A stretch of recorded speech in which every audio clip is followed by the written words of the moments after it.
नमस्कार, समाधान इन हिंदी चैनल में आपका स्वागत है।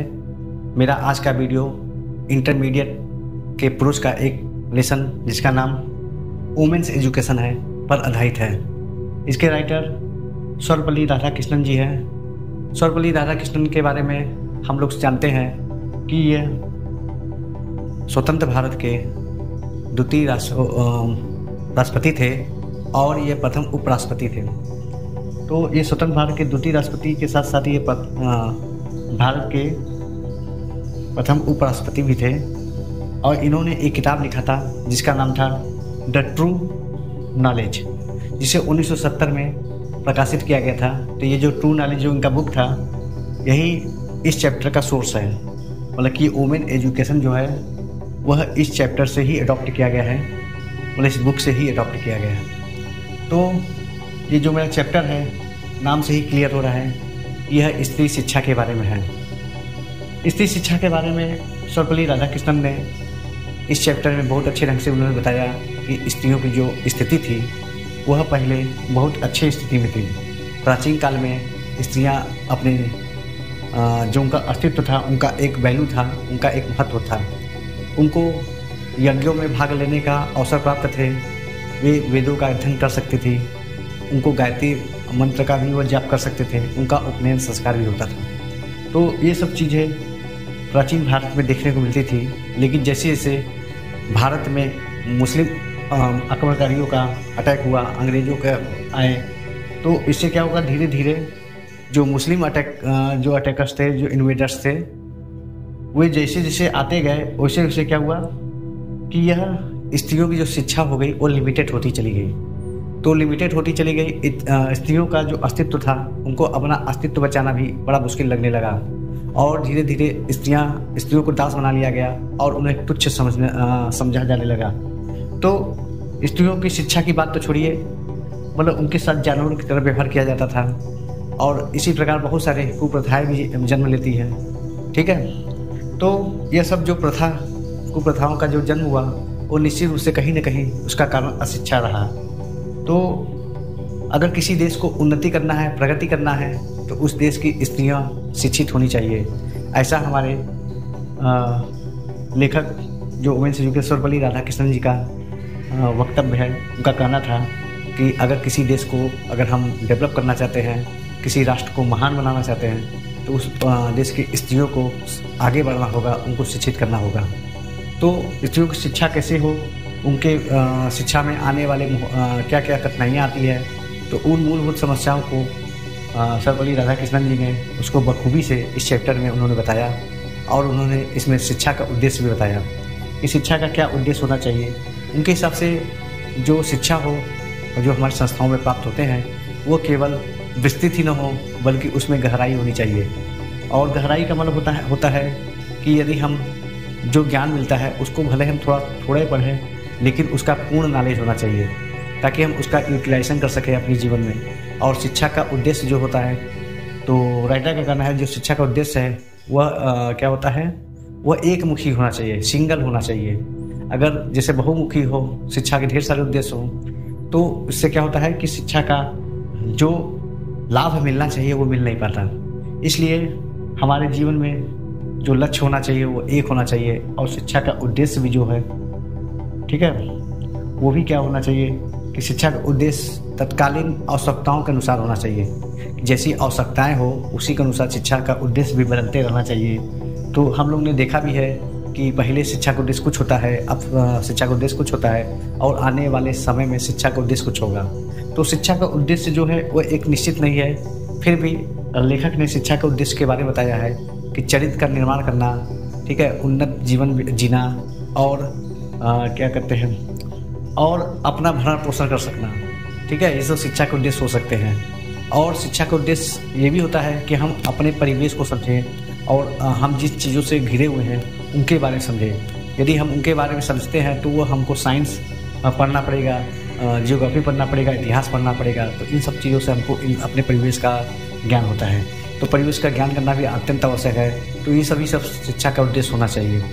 तो और स्त्री शिक्षा, जैसा कि हम जानते हैं कि स्त्री शिक्षा जो है वो पहले की अपेक्षा अब काफ़ी परिवर्तित हो चुकी है।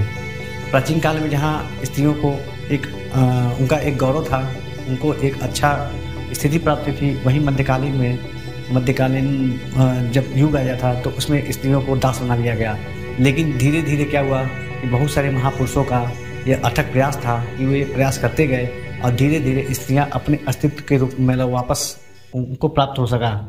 और अब स्त्रियों की स्थिति एकदम परिवर्तित हो चुकी है और यह परिवर्तन आगे समय तक होता रहेगा, क्योंकि अब हम अनेक क्षेत्रों में स्त्रियों को देख सकते हैं, चाहे वह पब्लिक एडमिनिस्ट्रेशन हो और चाहे वह कोई किसी भी जैसे हम देखते हैं कि हर एक A to Z कि किसी भी क्षेत्र में आप जाएंगे तो आपको वहाँ स्त्रियों को बैठी हुई मिलेंगी। यानी कि यह उनकी शिक्षा का ही है कि स्त्रियां जो है हर पदों पे आज आसीन हैं और हर पदों पे देखी जा सकती हैं। तो सर्वपल्ली राधाकृष्णन ने इस चैप्टर में क्या बताया है इसके बारे में हम पढ़ते हैं। तो अब शुरू करते हैं। मैं अपना टेक्स्ट शुरू कर रहा हूँ, तो टेक्स्ट को लाइन बाय लाइन आप अपने बुक में देखते जाइए और देखिए कि किस प्रकार सर्वपल्ली राधाकृष्णन जी ने वुमेन्स एजुकेशन के बारे में बहुत ही सुंदर ढंग से वर्णन किया है। You are living in age when there are great opportunity for women in social work, public life and administration. You are living in an age, आप एक ऐसे युग में रह रहे हैं, एक ऐसे समय में रह रहे हैं when there are great opportunity for women, जहाँ पे स्त्रियों के लिए बहुत सारे अवसर प्राप्त हैं, ढेर सारे बहुत सारे अवसर हैं। इन सोशल वर्क, चाहे वो सामाजिक कार्य हो, पब्लिक लाइफ और पब्लिक लाइफ हो पब्लिक जन सामान्य जीवन हो, एंड एडमिनिस्ट्रेशन और चाहे प्रशासन हो। तो हम चाहे कि सभी क्षेत्रों में हम स्त्रियों को सहभागिता को हम देखते हैं।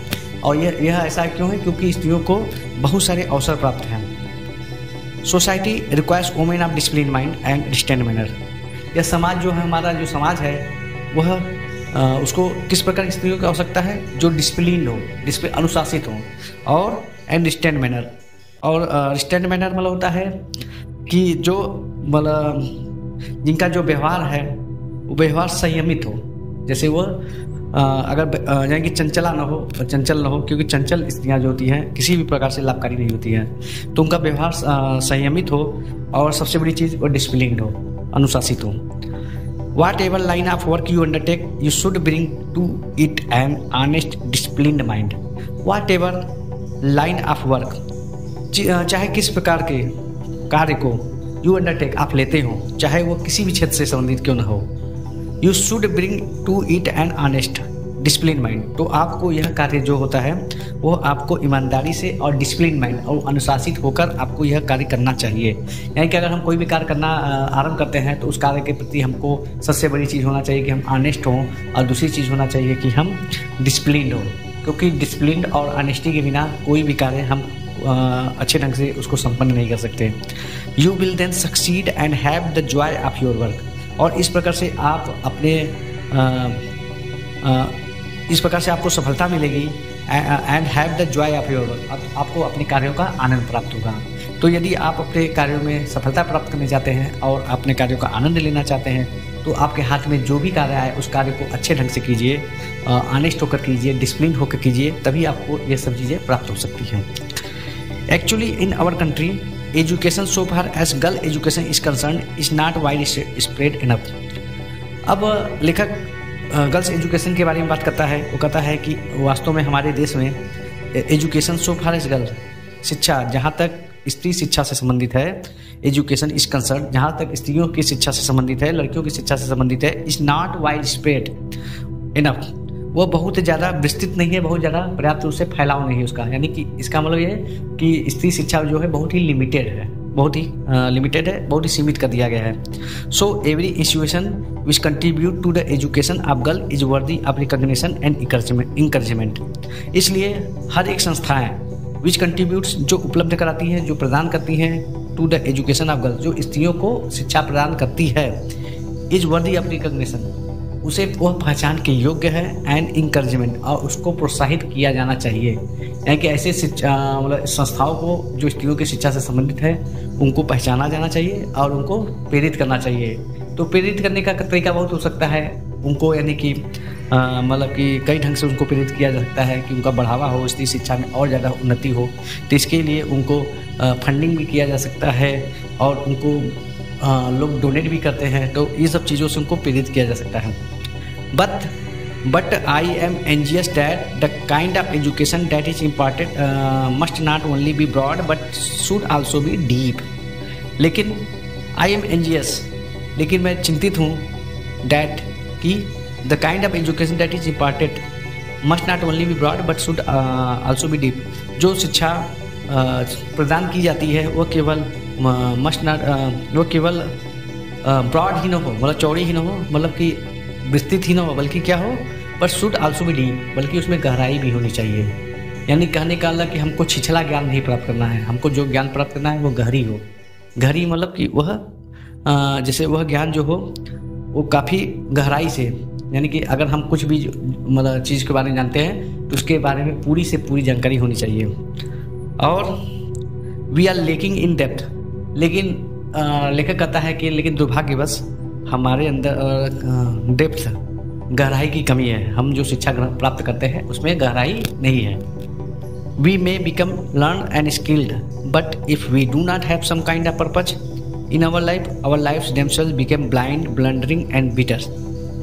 We may become learned and skilled, हम लर्न मतलब शिक्षित हो सकते हैं, एंड स्किल्ड अयोग्य भी हो सकते हैं। But if we do not have some kind of purpose in our life, लेकिन यदि हमारे जीवन में किसी एक प्रकार का मतलब किसी प्रकार का उद्देश्य न हो, यानी कि हमारे जीवन का किसी प्रकार का उद्देश्य न हो, तो our life themselves become blind, तो हमारा जो जीवन है वो स्वयं क्या हो जाती है, ब्लाइंड, अंधा हो जाती है, ब्लंडरिंग, दोषयुक्त हो जाती है, एंड बिटर, और कड़वी हो जाती है। तो इसका मतलब क्या, इसका मतलब ये होगा कि जो हमारे जीवन का एक निश्चित उद्देश्य होना चाहिए, एक डेफिनिट पर्पज होना चाहिए। द गीता सेज व्यवस्थामिका बुद्धिरा एक, व्यवस्थामिका बुद्धिरा एक मतलब कि व्यवसाय में बुद्धि एक होना चाहिए, यानी कि व्यवसाय बुद्धि में बुद्धि एक होना चाहिए। यानी कि अगर हम कोई भी प्रोफेशन करते हैं, कोई भी व्यापार करते हैं, कोई भी व्यवसाय करते हैं, तो उसमें हमारा जो माइंड होना चाहिए एक होना चाहिए, सिंगल होना चाहिए। यानी कि हम जैसे कोई कार्य करना आरंभ करते हैं, कोई व्यवसाय करना आरंभ करते हैं, तो हम कई चीज़ों का ना सोचें, बल्कि उस चीज़ पर ध्यान केंद्रित करें जिसका व्यवसाय हम करते हैं। For a truly cultured mind there is a single mindedness, dedication to single purpose. For a truly cultured mind मतलब कि एक ट्रूली मतलब एक सत्य कल्चर्ड माइंड, जो सांस्कृतिक व्यक्ति होता है, वह उसके लिए क्या होता है, there is a single mindedness, उनका जो मन होता है वो एकल होता है। और डेडिकेशन टू सिंगल पर्पज, और वह एक ही उद्देश्य के प्रति वो समर्पित भी होते हैं। डेडिकेशन मीन समर्पण, तो वह एक ही उद्देश्य के प्रति समर्पित होते हैं। फॉर द अनकल्चर्ड माइंड, जो असंस्कृत व्यक्ति होते हैं, ठीक है, जिनमें कल्चर नहीं होता है, वो क्या होते हैं, the whole life is scattered in many direction, उनका पूरा जीवन जो होता है वो कई दिशाओं में बटा होता है, फैला होता है। स्केटर मतलब होता है छितरा बितरा होना, छितरा रहता है। बहुशाखा हयंतश्च, तो बहुशाखा मतलब कि बहुत से विचार मतलब विचार उद्देश्यों का होना, तो वही कह रहा है बहुशाखा हयंतश्च मतलब बहुत सारे उद्देश्यों का एक साथ होना। यह क्या होता है, यह हानिप्रद होती है, हानिकारक होती है। Therefore it is essential that the education which you acquire in this institution should give you not merely learning and skill but Indu you with a definite purpose in life. Therefore इसलिए इट इज एसेंशियल दैट, यह आवश्यक है कि the education which you acquire in this institution मतलब जिस शिक्षा को आप इन संस्थाओं में प्राप्त करते हैं, should give you not merely learning, वह आपको केवल शिक्षित ही न बनाए, एंड स्किल और केवल योग्यता ही न दे, बट इंडो बल्कि आपको परिपूर्ण करे, आपको प्रदान करे, you with a definite purpose in our life, मतलब डेफिनेट पर्पज इन लाइफ, और जो जीवन में एक निश्चित उद्देश्य को भी वह प्रदान करे। यानी कि जो हम शिक्षा ग्रहण करना चाहते हैं, तो शिक्षा में हम केवल योग्य और शिक्षित ही न बने, बल्कि हमको एक जीवन में एक उद्देश्य भी हमको प्राप्त कराने वाला होना चाहिए। What that purpose is you have to define for yourself, शिक्षा का उद्देश्य क्या हो, जीवन का उद्देश्य क्या हो, यह क्या होगा, इसको आपको स्वयं निर्धारित करना होगा, इसको स्वयं डिफाइन करना होगा। डिफाइन मतलब होता है परिभाषित करना होगा।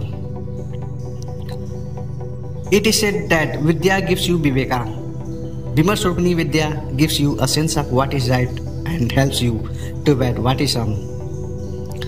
It is said that, ये कहा जाता है कि विद्या गिव्स यू विवेका, कि विद्या आपको विवेक प्रदान करती है। विवेक को इंग्लिश में प्रूडेंस बोलते हैं। तो विवेक मतलब होता है मतलब कि सही और गलत की परख करने वाला। तो विद्या क्या होती है, वो आपको विवेक प्रदान करती है। Vimarsha rupini vidya gives you a sense of what is right and helps you to avoid what is wrong. तो विमर्श रूपनी विद्या जो होती है, ठीक है, वह आपको मतलब सेंस देती है, आपको ज्ञान देती है कि क्या सही है, और ये आपको गलत होने से भी आपकी बचाव करती है, आपका सहायता करती है कि आप कुछ गलत ना करें। You must try therefore to find out which is required of you in this generation. इसलिए यू मस्ट ट्राई, आपको अवश्य जानना होगा, प्रयास करना होगा, टू फाइंड आउट, उन सब चीज़ों को ढूंढने में, what is required of you in this generation, कि इस पीढ़ी में आपसे क्या अपेक्षा की जाती है, इसको आपको खोजना होगा। A purpose which held good century ago may not hold good today in view of rapidly changing condition of our country and of the world। तो a purpose मतलब एक उद्देश्य which held good century ago, जिसे शताब्दियों पहले जो अच्छा माना जाता था, may not hold good today, वह जरूरी नहीं है कि आज भी अच्छा ही हो, ठीक है। इन द व्यू ऑफ, क्योंकि in the view of rapidly changing condition of our country, क्योंकि हमारे जो देश के जो तेज़ी से बदलते हुए स्थिति है, उसको देखते हुए हम यह निष्कर्ष निकाल सकते हैं कि जो मतलब शिक्षा का उद्देश्य है, वो जो शताब्दियों पहले मतलब अच्छी मानी जाती थी, वो जरूरी नहीं है कि आज भी वो अच्छी ही हो, ठीक है। एंड ऑफ द वर्ल्ड मतलब संसार का। So the purpose which you adopt in your life must be adopted to the relevant needs of present generation. इसलिए उद्देश्य जो है वह उस प्रकार, आपके अपने जीवन का उद्देश्य उस प्रकार को आपको अडॉप्ट करना चाहिए, ग्रहण करना चाहिए, ठीक है। Must be adopted to the relevant needs of present generation, वो जो वर्तमान पीढ़ी के आवश्यकताओं के अनुसार, यानी कि वर्तमान पीढ़ी की जो आवश्यकता है उसी के अनुसार अपने जीवन के उद्देश्यों का भी निर्धारण करें। Every time we start we use our hymn and ends with saying shanti shanti shanti. हर बार जब हम स्टार्ट करते हैं वी यूज आवर हिम, यानी कि जब हम अपने दिन का आरंभ करते हैं तो हम अपना एक वंदना बोलते हैं, and and with saying shanti shanti शांति, और इसकी समाप्ति हम लोग शांति शांति शांति कहकर करते हैं, ठीक है। तो शुरुआत में हम देखते हैं कि हम जब दिन का शुरुआत करते हैं तो दिन की शुरुआत में हमको इस वंदना करते हैं। इस वंदना करने के बाद और जब दिन की समाप्ति होती है तो लास्ट में सोने से पहले शांति शांति शांति का पाठ पढ़ाया जाता है। तो शांति पाठ एक प्रकार का पाठ है। The teacher and the peoples are expected to avoid hating each other. और मतलब जो विद्यार्थी होते हैं, पीपल शिष्य होते हैं, और अध्यापक से यह आशा की जाती है कि वो एक दूसरे से घृणा ना करे। मतलब कि अध्यापक और शिष्य के बीच में एक अटूट रिश्ता होता है, एक अटूट संबंध होता है। तो उस संबंध में क्या होती है, कड़वाहट नहीं आना चाहिए, उनके बीच घृणा नहीं आनी चाहिए। कंपेशन, दया is the quality which is more characteristics of women than of man. Compassion में दया होता है, तो दया जो है वह एक प्रकार का गुण है जो पुरुषों की तुलना में महिलाओं का यह मुख्य गुण है। यानी कि महिलाओं में दया जो होती है वो अधिक मात्रा में पाई जाती है पुरुषों के अपेक्षा। I read recently a book which speaks about the decline of womanhood and says that this is so because there is a decline in compassion. मैंने अभी हाल में ही रिसेंटली मतलब अभी मतलब प्रेजेंट टाइम में अभी हाल ही में मैंने एक किताब पढ़ा है। उस किताब which speaks about decline of womanhood, उस किताब में स्त्रियों के पतन के बारे में कहानी बताया गया है। एंड सेज दैट, और उसमें यह बताया गया है कि दिस इज सो बिकॉज, ऐसा इसलिए हुआ क्योंकि there is a decline in compassion, क्योंकि दया में कमी हो गई थी। मतलब वो स्त्रियों का पतन क्यों हुआ, क्योंकि स्त्रियां जो थी उनके जो दया का नेचुरल क्वालिटी था वे समाप्त हो गई थी। तो अगर स्त्रियों की दया जो समाप्त हो जाती है तो स्त्रियों का पतन हो जाता है, ऐसा उस किताब का कथन था। In other words the natural quality of women is compassion. दूसरे शब्दों में हम ये कह सकते हैं कि स्त्रियों का जो स्वाभाविक गुण है, प्राकृतिक गुण है, वह दया ही होता है, कंपेशन ही होता है। If you do not have compassion you are not human. यदि आपके अंदर दया नहीं है तो आप ह्यूमन नहीं है, मनुष्य नहीं है। It is therefore essential for every human being to develop the quality of considerateness, kindness and compassion. इसलिए यह आवश्यक है कि प्रत्येक ह्यूमन के लिए, मनुष्य के लिए आवश्यक है कि अपने अंदर दया के गुणों का वो विकास कर सके। यहाँ पे देखिए कंसीडरेटनेस, काइंडनेस एंड कंपेशन, ये तीनों लगभग एक ही चीज़ है। यानी कि दया से ही संबंधित है। तो मनुष्य को, हर एक मनुष्य से अपेक्षा की जाती है कि उनका जो मुख्य गुण है वो दया होना चाहिए और उसी का उसको डेवलप करना चाहिए, उसको विकसित करना चाहिए। With this qualities we are only human animals, नर पशु, not more than that. Without this qualities मतलब कि बिना इन गुणों के हम केवल ह्यूमन एनिमल्स हैं, हम केवल मतलब मनुष्य पशु हैं जिसको नर पशु कहते हैं और उससे ज़्यादा कुछ नहीं। यानी कि इसका मतलब यह है कि यदि हमारे अंदर दया नहीं है तो हमारी तुलना एक नर पशु से की जा सकती है, जो कि मतलब कि मनुष्य के शरीर में के रूप में एक पशु होता है। तो जैसे पशु के अंदर दया की भावनाएं नहीं होती हैं, लेकिन मनुष्य के अंदर दया की भावनाएं होती है। तो अगर कोई मनुष्य है उसके अंदर दया की भावना नहीं है तो उसको नर पशु कहा जाएगा। There is a famous word which tell us संसारा विश्वस्य, मतलब एक बहुत प्रसिद्ध वर्ड है, कविता है, विच टेल अस, जो हमको बताती है कि यह संसार जो है विष का वृक्ष है, ये संसार विष का वृक्ष है। In this imperfect world samsara there are two fruits of inimitable qualities. तो इस अपूर्ण संसार में दो प्रकार के फल पाए जाते हैं जिनका अनुसरण किया जाना चाहिए। They are the study of our great classics and communion with great minds. वो दोनों फ्रूट्स कौन है?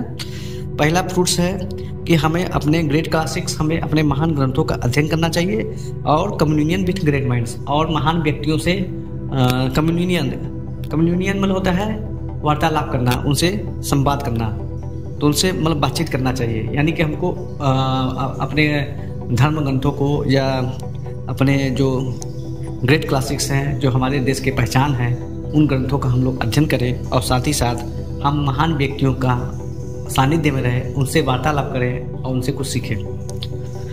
These two are the things which mold man's mind and hearts। और ये दो चीज़ें ऐसी हैं जिससे मनुष्य का मस्तिष्क का और उनके हृदय का निर्माण होता है। एक मनुष्य का हृदय और मस्तिष्क का निर्माण होना मतलब कि मनुष्य के अंदर मानसिक विकास होता है, और हार्ट्स और हृदय का विकास होना मतलब कि उनके अंदर प्रेम की भावनाएं जागृत होती हैं। I am anxious that our great classics should be studied, the classics of all countries of which we are the inheritors. I am anxious that, मुझे इस बात की चिंता है कि हमारा जो ग्रेट क्लासिक है, हमारे जो महान ग्रंथ है, उसका अध्ययन किया जाना चाहिए।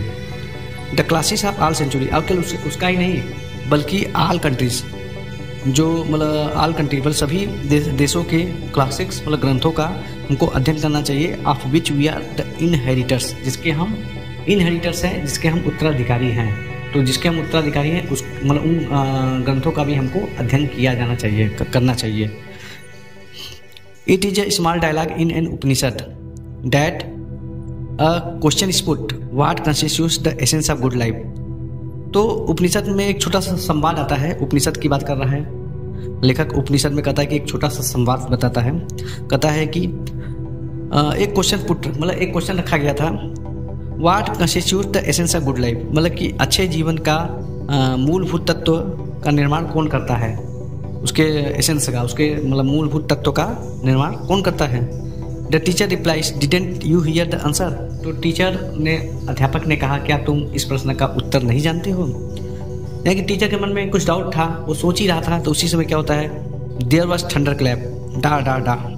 तो उसी समय बादल का गर्जन होता है और डा डा डा की ध्वनि उत्पन्न होती है। द टीचर रिप्लाइज, तो टीचर ने रिप्लाइज उत्तर देता है, didn't you hear the answer, there is a thunder clap. The teacher explain that these were the essence of good life, दम दान दया। तो उसी समय टीचर ने, अध्यापक ने तुरंत उस मतलब डा डा डा का एक्सप्लेनेशन करते हुए कहा, उसका व्याख्या करते हुए कहा कि जो 3 चीज़ें हैं जिससे एक अच्छे जीवन का निर्माण होता है वो है दम मतलब होता है पावर, शक्ति, और दान मतलब चैरिटी, दया, और दया चैरिटी हो गया, दान, और दया मतलब कंपेशन। तो ये तीनों चीज़ जो होती है, दम दान दया, यह जो होती है, यह मनुष्य के अच्छे जीवन का मूलभूत एसेंस है। तो दे constitute the essential of good life, और यह अच्छे जीवन के आवश्यक चीज़ों का निर्माण करते हैं। यू मस्ट हैव दम और सेल्फ कंट्रोल, तो आपके अंदर दम होनी चाहिए, आत्मनियंत्रण होना चाहिए, रिस्ट्रेंट प्रतिरोधक क्षमता होनी चाहिए, which is the mark of human being, जो मनुष्य का मतलब मनुष्य होने का चिन्ह है, मार्ग है। In the Ramayana when Lakshman sets out for the forest, his mother tells him, look upon Ram as your father Dasarath, look upon Sita as myself, as your mother, look upon the forest as Ayodhya, go my dear। तो in the Ramayan की कहानी में when Lakshman sets out for the forest, जब लक्ष्मण जंगल की ओर जा रहे थे अपने भाई राम के साथ, तो उस समय हिज मदर टेल्स हिम, तो उस समय उनकी माँ ने उनसे कहा, look upon Ram as your father Dashrath, कि राम को अपना पिता दशरथ समझना। Look upon Sita as my self as your mother, और सीता को अपना माँ की तरह समझना। Look upon the forest as Ayodhya, go my dear, और इस पूरे वन को तुम अयोध्या समझना, इसलिए अब तुम मेरे प्यारे अब तुम जा सकते हो। तो इस प्रकार की शिक्षा रामायण में लक्ष्मण की माँ ने उनको दिया। There are ever so many thrilling stories in our classics which will instill into us great moral strength, which will lay down for us the lines on which we have to conduct ourselves. There are so many thrilling stories in our classics. हमारे classics में, हमारे ग्रंथों में इस प्रकार की बहुत सी रोचक कहानियाँ भरी हुई हैं, which will instill into us great moral strength, जो हमारे अंदर एक एक बहुत बड़ा moral strength मतलब कि मोरल नैतिक सामर्थ्य को प्रदान करती है, नैतिक सामर्थ्य डालती है। Which will lay down for us, जिसे हमारे लिए लिखा गया है, ठीक है। The lines on which we have to conduct our self, और उन पंक्तियों पर हमको अपने आचरण का पालन करना चाहिए। हमारा आचरण उन पंक्तियों के अनुसार ही होना चाहिए, यानी कि जो क्लासिक्स में लिखे हैं वो निश्चित रूप से अच्छाई के लिए लिखे हैं और हमें उस अच्छाई का अनुसरण करना चाहिए। तो यहाँ पे 2 लाइन है, देखिए, give us good woman we will have a great civilization, give us good mother we will have great nation. तो उसने कहा यदि हमारी स्त्रियाँ अच्छी होंगी तो हमारा जो सभ्यता है वो महान होगा, और यदि हमारी माँ अच्छी होंगी तो हमारा जो राष्ट्र होगा वो महान होगा। तो यानी कि सभ्यता उस देश की स्त्रियों पर निर्भर करता है, और उस देश की महानता जो है वह उस माँ पर निर्भर करता है, क्योंकि माँ अगर महान होगी तो महान सपूत को जन्म देगी, तो महान सपूत होंगे तो ग्रेट नेशन का वो सेवा करेंगे। When you talk about education, you have several aims in view. Give the people, those who are taught knowledge of the world in which they live. Science, history, and geography enable you to get that knowledge. You also train the people to acquire some technical skill by which they can earn a livelihood. When you talk about education, जब आप शिक्षा के बारे में बात करते हैं, we have several aims in view, तो आपके नज़र में बहुत सारे उद्देश्य होते हैं। Give the people those who are taught, तो लोगों को उन प्रकार की शिक्षा दिया जाना चाहिए। Knowledge of the world in which they live, कि उस संसार का शिक्षा देना चाहिए जिसमें वे रहते हैं। साइंस, हिस्ट्री एंड जियोग्राफी, तो इसके लिए आपको विज्ञान, इतिहास और जियोग्राफी मतलब भूगोल जो है, enable you to get that knowledge, यह विषय ऐसे हैं जो आपको वह ज्ञान प्रदान कर सकते हैं। You also train the people to acquire some technical skill by which they can earn a livelihood। अब आप और लोगों को उसमें भी आप ट्रेन कर सकते हैं, उनको ट्रेनिंग दे सकते हैं, प्रशिक्षित कर सकते हैं कि वह अपने अंदर टेक्निकल स्किल लाएँ, अपने अंदर तकनीकी योग्यता लाएँ, जिससे वह अपना जीवन चला सके, लिवलीहुड, जिससे उनको अपना जीविका मिल सके, अपना जीविका कमा सके। These are still accepted the world over as the object of education, knowledge of the world in which you live and technical skill by which you can earn a livelihood। इसलिए these are still accepted the world over, तो इसलिए पूरे संसार में इसको स्वीकार किया जाता है, इन सब चीज़ों को स्वीकार किया जाता है as the objects of education, शिक्षा का उद्देश्य के रूप में इन सब चीज़ों को स्वीकार किया जा सकता है। उसमें क्या है, knowledge of the world in which you live, कि संसार का ज्ञान जिसमें आप रहते हैं, and technical skill by which you can earn a livelihood, और तकनीकी योग्यता जिससे आप अपनी जीविका चला सकें। तो आप अपने परिवेश को समझें और अपना जीवन चला सके, यह शिक्षा का उद्देश्य होता है। ये पूरे संसार में होता है कि पूरे संसार में शिक्षा ग्रहण करने का जो उद्देश्य होता है, मेन ऑब्जेक्ट होता है, वह यही होता है। But what is there specific about the kind of education imparted in the institution of our country, लेकिन हमारे देशों में, हमारे देश में, देश की संस्थाओं में जो शिक्षा प्रदान की जाती है उसमें क्या विशेष है, ठीक है, उसमें किस प्रकार की विशेषता है। तो we have here that the chief purpose of education is not mainly the acquiring skill of or information but the initiation into higher life, initiation into a world which transcends the world of space and time, though the latter informs and animates the former. तो यहाँ पे कह रहा है कि but what is there specific about the kind of education important institution of country. मतलब हमारे देश की संस्थाओं में जो शिक्षा प्रदान की जाती है उसमें विशेष गुण क्या है, उसमें क्या मुख्य बातें हैं, क्या विशेष बातें हैं। तो वी हैव हियर दैट, तो हमने ये सुना है कि chief purpose of education is not mainly the acquiring of skill और इन्फॉर्मेशन, कि शिक्षा का जो मुख्य उद्देश्य है उसका केवल उद्देश्य ये नहीं है कि हम तकनीकी योग्यता को प्राप्त कर सके या इन्फॉर्मेशन सूचनाओं को प्राप्त कर सके, but the initiation into higher life, बल्कि हम उच्च जीवन में प्रवेश कर सकें, उसकी शुरुआत कर सके, इनिशिएशन इनटू अ वर्ल्ड, और संसार में प्रवेश कर सके, which transcend the world of space and time, जिसका संबंध जो है स्पेस और टाइम मतलब स्थान और समय से होता है। Though the latter informs and animates the farmer, यद्यपि जो बाद वाला है वह सूचना देती है and the animates the farmer, लेकिन वह पहले वाले को मतलब पहले जो चीज़ डिस्क्राइब की गई है उसको वह जीवित बनाती है। यानी कि जो बाद में है मतलब कि उच्च जीवन में प्रवेश करना या संसार में प्रवेश करना, ये क्या होती है, ये हमको बाद वाला जो होती है इन्फॉर्म वो सूचना देती है, और साथ ही साथ वह फार्मर यानी फार्मर मतलब होता है जो तकनीकी योग्यता है, ठीक है, और क्या कहते हैं जो इन्फॉर्मेशन है जो हमको विभिन्न विषयों को पढ़ने से मिलता है उनको यह एनिमेट करती है, उनको सजीव बनाती है। That has been the main purpose of education, और यह शिक्षा का मुख्य उद्देश्य होता है। For some centuries we neglected our women folk, कुछ शताब्दियों से हमने अपनी स्त्रियों का नेग्लेक्ट किया है, उनकी अवहेलना किया है। Our tradition however has been somewhat different, फिर भी हमारा जो ट्रेडिशन है, हमारी जो परंपराएं हैं वह कुछ थोड़ा बहुत डिफरेंट हो गई है, भिन्न हो गई है। अब यहाँ पे देखिए संस्कृत में एक श्लोक है, उस श्लोक को मैं पढ़ लेता हूँ। पूर्वकल्पेषु नारी नाम मंदिरा वंदना निशिता अध्यापनका वेदानाम गायत्री वेका नाम तथा। तो अब इस जो संस्कृत में श्लोक है उसी का इंग्लिश में यहाँ पे अर्थ समझाया गया है, उसको समझते हैं। In ancient time our women had the ceremony of upanayana perform for them, कि प्राचीन काल में हमारी स्त्रियों का उपनयन संस्कार किया जाता था। तो उपनयन संस्कार क्या होता है, यह वास्तव में मनुष्य के लिए मतलब उनके आध्यात्मिक उन्नयन के लिए या उनके भौतिक उन्नयन के लिए कुल 16 संस्कार बनाए गए हैं। तो 16 संस्कार में जो 10वां संस्कार होता है वो उपनयन संस्कार होता है, और इसको यज्ञोपवीत संस्कार भी कहते हैं, क्योंकि इसमें क्या होता है व्यक्ति जनेऊ धारण करता है।